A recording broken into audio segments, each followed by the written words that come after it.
Combining world-class thrill rides with up-close animal experiences into a wild theme park, Busch Gardens Tampa has been entertaining guests for 64 years, but can it still hold its own against its big competitors, and is it still worth a trip? Hi, I'm the Frugal Brit, and for this video I'll be taking you on a full overview tour and review of Busch Gardens Tampa, covering the good and the not so good to help you decide whether it's worth a trip. Busch Gardens Tampa, the original Busch Gardens, began as a brewery, evolving over the years into a 335-acre African-themed zoological theme park, today specialising in exotic animal exhibits, roller coasters and thrill rides, all spread amongst 11 themed lands, which I'll be touring through as part of this video. You'll find Busch Gardens 8 miles northeast of downtown Tampa, roughly an hour from Orlando. Once you've arrived at the general parking, there's a tram to take you over to the park entrance, which drops you off near the park's famous lion topiary. Once through the park's turnstiles, you'll find yourself inside the park's Morocco land, containing eye-catching architecture from Morocco's rich history and tradition. Morocco is home to the park's main headliner attraction, which is the crocodile-themed Iron Gwazi, North America's tallest, fastest and steepest hybrid coaster that opened in 2022, which dominates the skyline. Guests enter its reptile-themed queue over wooden bridges that take you over to the revamped loading station. The trains depart taking a left turn beneath the queue line before entering a 206-foot lift hill. As Gwazi crests the hill, the train slows down before descending its 91-degree drop, reaching top speeds of 76 miles per hour. Gwazi then climbs another hill towards a 540-degree barrel roll downward drop under the coaster's lift hill, with several more overbank turns, off-axis hills, drops, ending with a sharp left turn slamming into the final brake run. A favourite of roller coaster enthusiasts worldwide, and deservedly so, which I recommend as being the first queue that you enter at rope drop. Next to Iron Gwazi is Morocco's only other ride, which is Gwazi Gliders, a small hand glider flat ride for the park's youngest thrill seekers. At the centre of Morocco is the exotic-looking Zagora Cafe quick-service restaurant with a not-so-exotic menu of burgers and chicken tenders with shaded seating outside on its patio. If we head over to the east of Morocco, we'll come to a small coastal enclosure where the park's alligators dwell. On the opposite side of the avenue is the Moroccan Palace Theatre, which hosts live shows and entertainment, including the award-winning Turn It Up ice skating show. Next, we're going to head west for a short stop at the Bird Gardens land, the park's oldest section, tucked away in the corner of the park. This area is effectively a free-flight aviary that shows over 500 tropical birds from around the globe, including its impressive Flamingo Lagoon, home to the park's brightly coloured flamingos. You'll also find the Walkabout Way outpost, which allows guests to hand-feed kangaroos and wallabies. We are going to get to more thrill rides, but first we'll take another short stop at the Sesame Street Safari of Fun, the former Land of the Dragons section of the park. This land contains the park's most kid-friendly attractions, all rethemed to Sesame Street.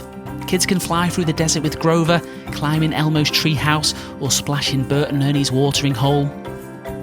Next, we'll head north for Stanleyville, which opened way back in 1973, themed after an old African port. We'll start with the land's oldest attraction, which is the Stanley Falls Flume, a modestly themed log flume ride, unfortunately closed on my most recent visit. Guests wind through the Stanleyville jungle with its large overhanging trees. As with most flume rides of this kind, features a few small drops, saving its most intense fall for the end of the ride. At the bottom of Stanleyville is the Sheikra steel coaster, which previously broke records for longest, tallest and fastest dive coaster, one of my absolute favourites. Once the floors retract and the front gate opens, the train leaves the station towards its 200-foot lift, turning right into a holding brake, where it hangs for 4 agonising seconds, then descends the 90-degree drop, reaching speeds of 70 miles per hour, taking riders to another 90-degree drop into an underground tunnel, before an overbank turn into a splashdown that sprays 2 60-foot lines of water over onlooking guests. Steps away from Sheikra's splash zone is the popular Zambia Smokehouse, specialising in barbecue cuisine with its ribs, chicken and brisket options, or for combinations of all three, you can go for the Zambia platter. This is the restaurant that gets the most recommendations, although a couple of issues which I'll get into in the review section of the video. Last but not least for Stanleyville is the TIGRIS steel launch roller coaster, which opened in 2019, built on the former Tanganyika tidal wave water ride, and aims to mimic the agility of a tiger. Tigris catapults guests out of the station up into a partial twist. The train falls back through the station where it accelerates backwards into another twist. The train falls forward again through the station at 62 miles per hour towards its heartline roll, a couple non-inverting loops before returning to the station. Above Stanleyville is Jungala, a 4-acre land which transports guests into an exotic jungle setting aimed mainly for kids. one of the park's more tropical areas, with its elaborate landscaping thriving with dense, towering trees and lush foliage. It features a 3-story playground with rope bridges, fountains and waterfalls for the kids to cool off, and the Wild Surge Kids Tower ride above a waterfall. JUNGALA is not just for the kids though, it also features 2 impressive animal exhibits, which are the Tiger Trail and the Orangutan Outpost, both featuring ceiling-to-floor windows overlooking their wonderfully crafted habitats. In JUNGALA, you'll also find a CHICK-FIL-A restaurant, which for the benefit of my fellow Brits is a popular fast food chain that specialises in incredibly tasty chicken sandwiches. We're now going to head all the way to the top of the park for the Congo land, themed to the tropical jungles of the Congo. Only 3 attractions these days, which includes the Ubanga Banga bumper cars, which is across from the Congo's Serengeti Express station, which we'll tour properly later in the video.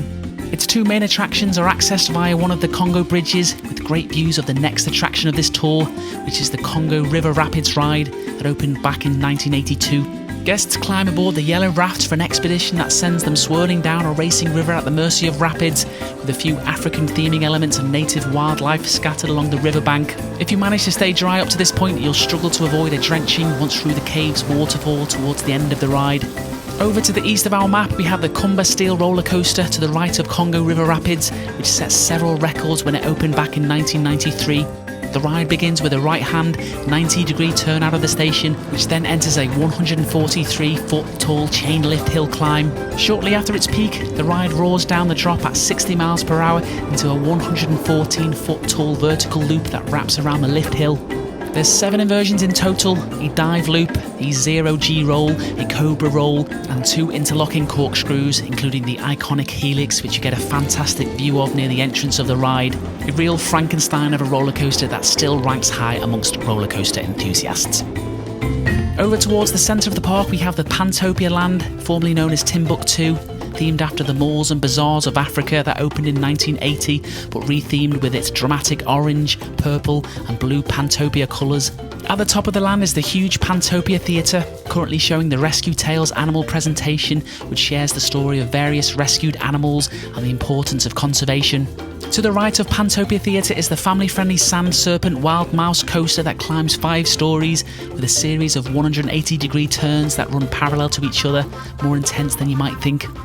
Something that is far less intense is the Kids Bush Flyers plane ride, the Grand Caravan Carousel, and the carnival games over towards the west of Pantopia.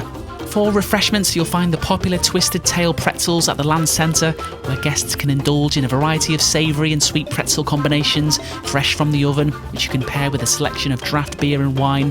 In the southeast corner of the park is the Scorpion Steel roller coaster, the park's oldest roller coaster still in operation, which opened back in 1980. As the train exits the station, it ascends a 60-foot lift hill. Once at the top, it descends into a bank drop at up to 40 miles per hour, making it one of the slower coasters at Busch Gardens, so maybe a good introductory coaster. Following the drop, the coaster enters its signature 40-foot vertical loop, followed by a series of helixes, finishing back at the loading station parallel to the Serengeti railway track. Next door to the Scorpion coaster is the Dragon Fire Grill food court. Inside you'll find a pizza, chicken, burger and Asian wok stations. Whatever your selection, you can enjoy your meal inside the Dragon Fire Theatre, which hosts regular musical shows such as the Keys to Happiness live piano performances. Last but definitely not least for Pantopia is the Falcon's Fury freestanding drop tower located in the centre of the land. Once riders are seated, they're raised 330 feet in the air with plenty of time to enjoy the park's landscape from all sides. At its peak, guests are tilted forward and held for a randomised amount of time before the gondola is released, throwing guests into a 5-second freefall at 60 miles per hour. Unfortunately, this ride has been closed for over a year now, apparently due to supply chain issues, but they are looking to reopen it fairly soon. So that brings us to the exotic Nairobi land, one of the park's oldest areas, and provides guests with a range of animal encounters. Near the Pantopia entrance, you'll have great views of the Asian elephants roaming freely in their carefully crafted habitat. You can also get up close with daily interactions at the Elephant Interaction and Husbandry Wall, or by booking an Elephant Insider tour, a 30-minute upgraded experience for $30. Opposite the elephants is the Animal Care Centre, which is where the park's injured and sick animals go to be treated, which guests can see in the observation area. A short walk from the Animal Care Centre is the all-new record-breaking Serengeti Flyer pendulum swing ride, the tallest and fastest of its kind. It features 2 dueling arms that soar progressively, with each swing increasing in intensity, and by the 3rd and 4th swing, the ride levitates guests out of their seats as their legs dangle whilst they soar 135 feet above the park's beautiful Serengeti plain at speeds of up to 68 miles per hour. If we head towards the main hub of Nairobi, we'll come across the Serengeti Outpost, which is where guests can book onto the Serengeti Safari, an upgrade experience that costs $40. Once purchased, you'll be given a time slot to head over to the safari vehicles. Guests are led by an expert guide on a 30-minute off-road open-air tour through the park's 65-acre Serengeti plain, where you can observe animals including zebras, ostriches, rhinos and several antelope species. And towards the end of the tour, you'll park up near the giraffes, where the experts will provide an opportunity to hand feed and take pictures. We still have a few more exhibits to cover towards the bottom of Nairobi. Over in the Animal Connections, guests can get up close and personal with flamingos, ring-tailed lemurs and other animals. And further down, guests can view the adorable and playful African penguins swim in their chilled pool enclosure. At the bottom of Nairobi is the MYOMBE Reserve, a stunning 3-acre wildlife habitat with its entrance opposite the Moroccan Palace Theatre. From the time you first enter, you'll be transported to a misty corner of Africa, full of lush tropical plant life and water features which you're free to observe at your own pace. Here you can come face to face with chimpanzees and gorillas and learn about their behaviour and challenges in the wild. And the enclosures are designed so that you can get as close as possible without disrupting the animals.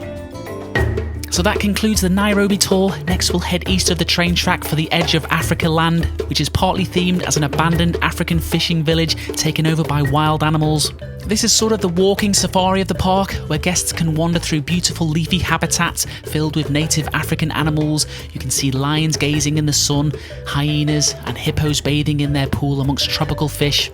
At the very bottom of the land, there's the remains of an old crumbling African town with an impressive ancient archway entrance from the Morocco land, which takes you to the cheetah exhibit. The Edge of Africa also provides some of the best views of the Serengeti plain, containing giraffes, zebras and more African wildlife. Within the main hub of the land is the Serengeti Overlook, which provides wider views of the plain. Inside, you'll find the Oasis Pizza quick service restaurant, the Giraffe Bar and the Pass Member Lounge.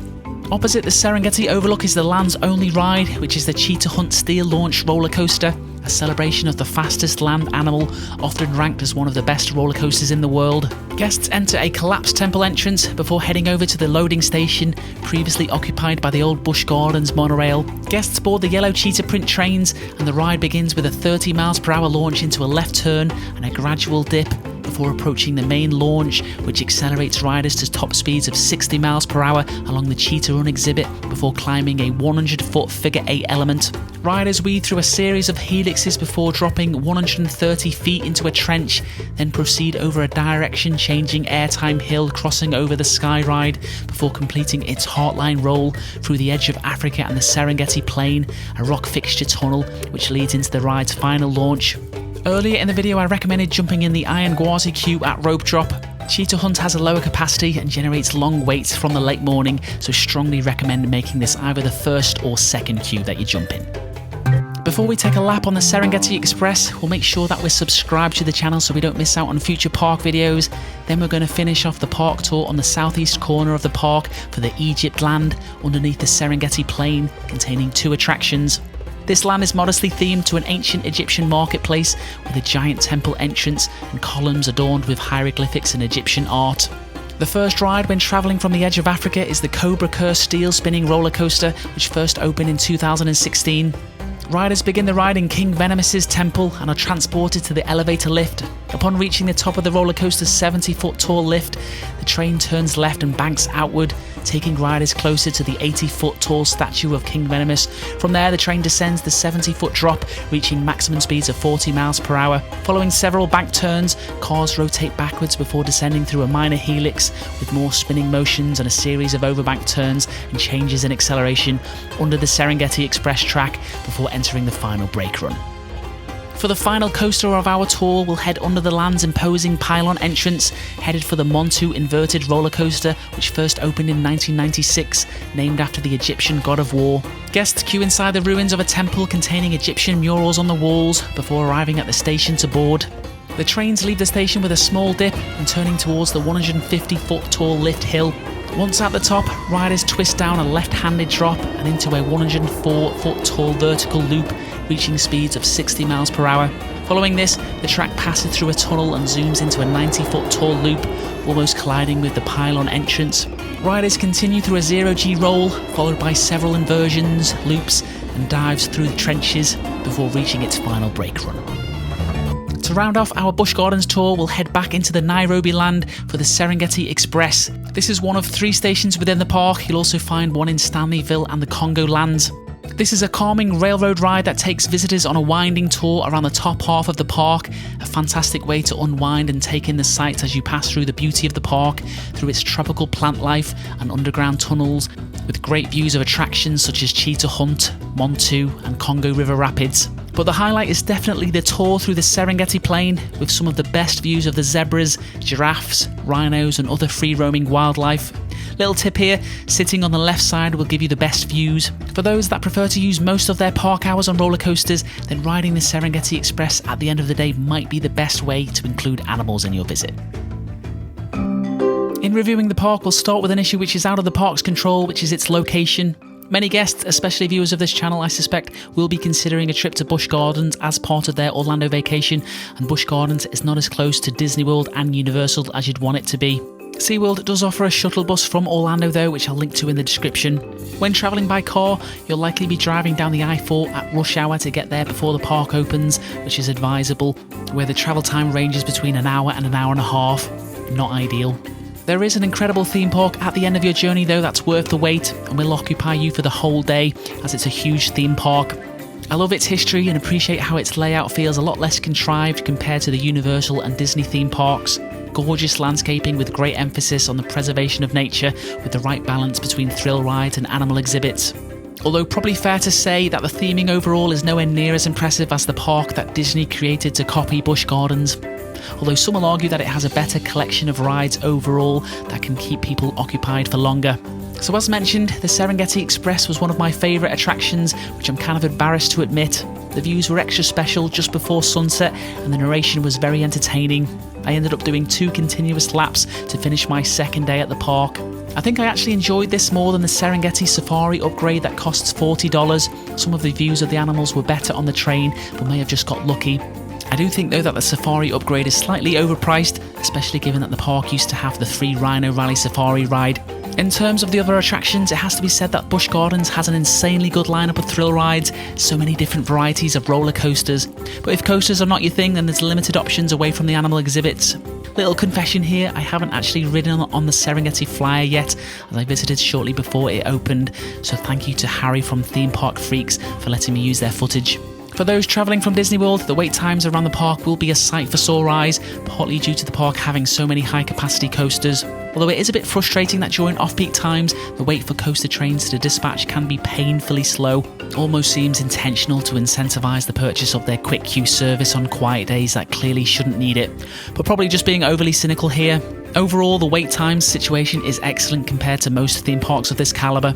I would say the most valid criticism of Busch Gardens is its ride maintenance and reliability issues, with closures very common and not always published online.